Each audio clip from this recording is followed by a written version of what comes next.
good. Good boys and girls. Good stay. Good lay down. Good relax. Very good. Good boy, Tan. No one wants to play with the toy squirt.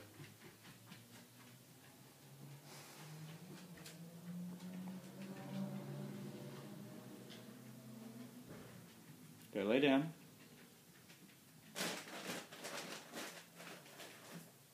Good girl. Good lay down. Very good. Focus on what you want them to be doing, not what they're doing wrong.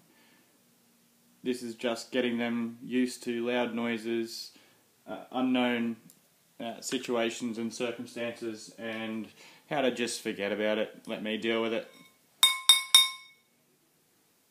Very good. Non-response is what we look for. Reward the good behaviour. Good lay down. Good relax. Good boy, Balloo. Good boy. Good girl, Penny. Good boy, Tan. Just to show you that they're not porcelain dogs.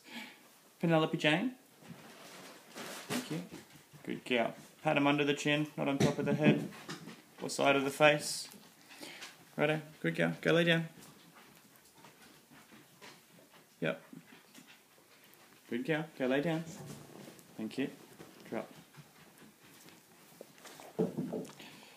If Squirt or any dogs bring you a toy, don't play with them when they bring you things. It's sort of like children saying to you when you're in the middle of a dinner party or on the phone having a conversation with your work or your partner, "Mom, Mom, Mom, I want to do it now."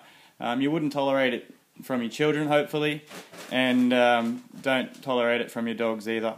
If they bring you something, acknowledge that they want to play, but do it at a time and a place that you set.